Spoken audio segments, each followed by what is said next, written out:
A adolescência é o período de transição entre a infância e a vida adulta, caracterizado por impulsos de desenvolvimento físico, mental, emocional e social. Um período que muitos pais sofrem com mudanças de comportamento dos filhos. E para falar sobre essa fase da vida, Larissa Cristina conversa com o psicólogo Nelson Vieira. Não é isso, Larissa? É isso mesmo, Marcos. Na entrevista de hoje a gente vai tentar esclarecer melhor essa nova idade. A adolescência que ganhou aí cerca de 5 anos a mais. São cada vez mais jovens e adolescentes no Brasil inteiro.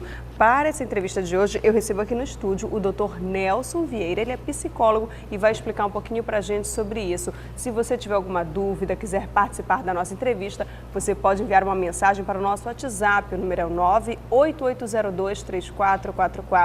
Dr. Nelson, obrigada pela sua presença aqui. Imagina, eu que agradeço. A gente pode começar entendendo, quando a gente fala de adolescência, é uma fase crucial na vida de qualquer ser humano, é uma fase aí muito complexa, cheia de mudanças. O que é essa adolescência? Então, a adolescência, ela é uma fase da vida em que ela é marcada por diversas mudanças nos aspectos biológico, social, né? No biológico, por conta da puberdade, a descoberta da sexualidade, o corpo está mudando. Nas meninas aparece a primeira menstruação, que antes vinha em torno dos 15 anos, hoje já vem por volta dos 12 anos de idade, isso se não antes em alguns casos. Né? O acesso à informação, à tecnologia acaba apressando um pouco essa puberdade, mesmo nos meninos que têm a curiosidade e que quer queira, quer não, numa pesquisa tem acesso, por mais que tenham os bloqueios por parte dos pais, esse acesso à informação.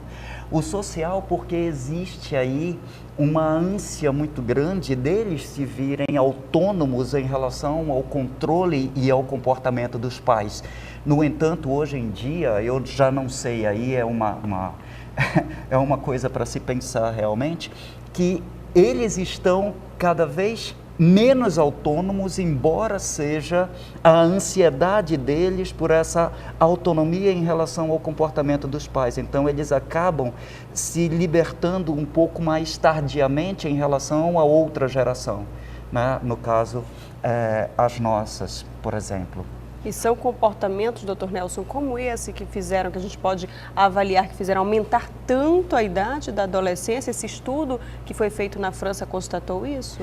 Então, o que é que acontece hoje em dia? Eu não sei se só o aspecto tecnológico que acaba impactando. Como eu te falei, tem o social, o biológico e o psicológico, né? Então, são 3 fatores imprescindíveis que acabam influenciando no comportamento do jovem e do adolescente.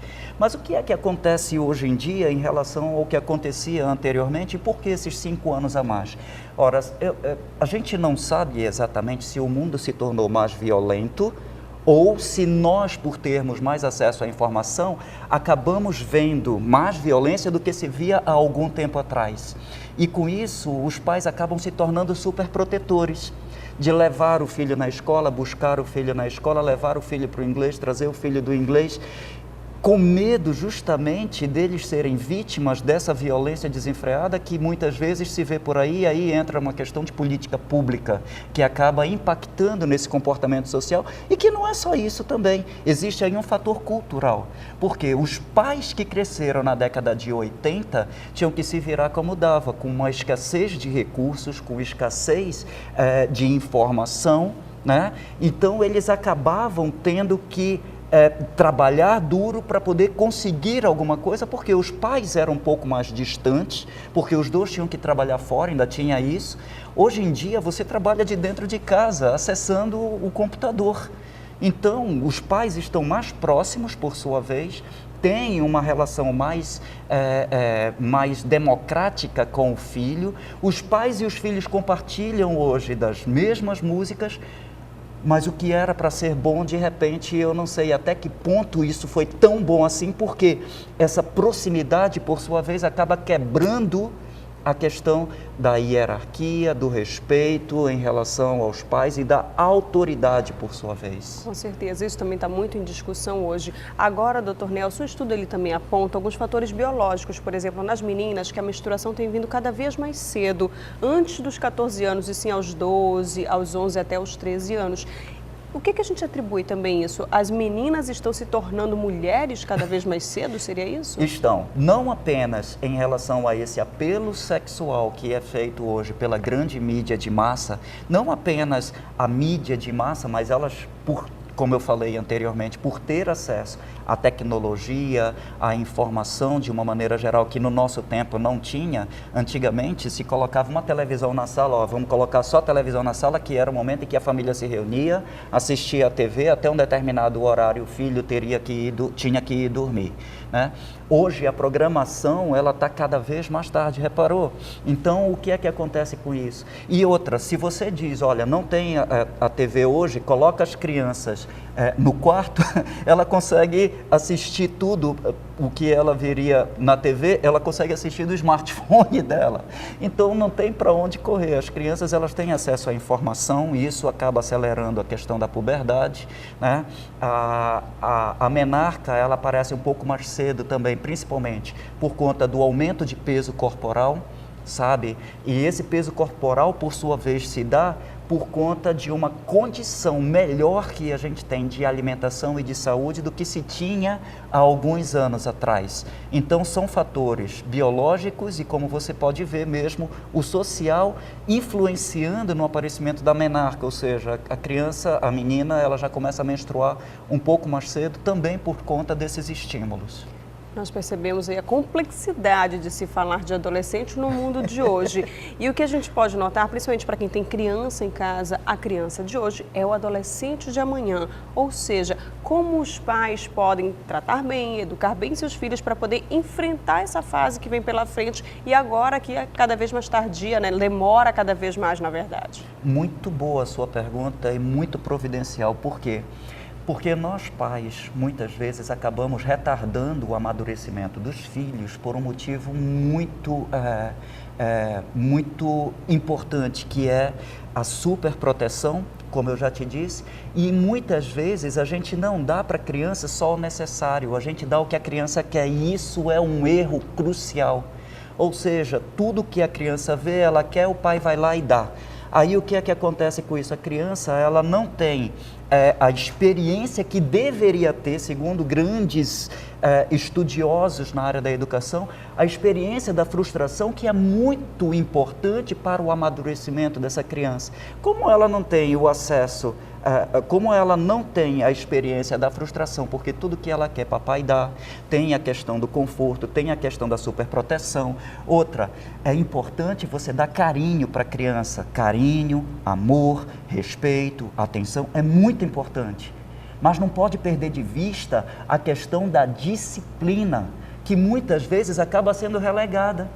E aí o pai acaba indo fazer coisas que o filho deveria fazer, e ele acaba tomando o lugar do filho para fazer as atividades que ele deveria fazer. E aí, ao invés de criar um comportamento mais maduro e responsável em relação às atividades dele, ele se acostumou que alguém vai fazer no lugar dele. E aí, isso acaba retardando mais o amadurecimento quando ele chegar na fase da adolescência. Por quê? Ele vai achar que, como o papai dava tudo o que ele queria quando ele era criança, consequentemente, a sociedade tem que dar um emprego para ele, tem que aceitar o comportamento negligente dele em relação ao trabalho. Se ele chega atrasado, é obrigação da empresa de compreender por que ele chegou atrasado. Se ele precisa fazer um esforcinho a mais para conseguir alguma coisa a mais, ele se torna uma pessoa de direitos. O que é que eu vou ganhar a mais em relação a isso? Só que aí veio um outro fator, com essa reforma trabalhista, tudo praticamente mudou, as relações mudaram, e esse jovem, ele vai sofrer um pouquinho mais para poder alcançar essa independência, para poder entender que boa parte das conquistas dele dependem somente dele e do comportamento dele. Hoje as empresas elas demitem muito pouco por uma questão de competência e muito mais por uma questão de comportamento. E esse comportamento vem da onde? vem de casa, de quando a gente está lidando com os filhos. Então, essa proximidade, ela é realmente importante, sabe? Esse diálogo com os filhos é realmente importante e esse diálogo, ele acaba sendo um pouco mais aberto, porque alguns anos atrás os pais não falavam sobre sexualidade, não falavam, determinados assuntos eram tabu. Hoje, a gente já senta e a gente já conversa sobre sexualidade, a gente já conversa sobre música. Como eu te disse, pai e filho compartilham hoje do mesmo estilo musical. Deus me livre, falar em música com meu pai era uma coisa impensável, né?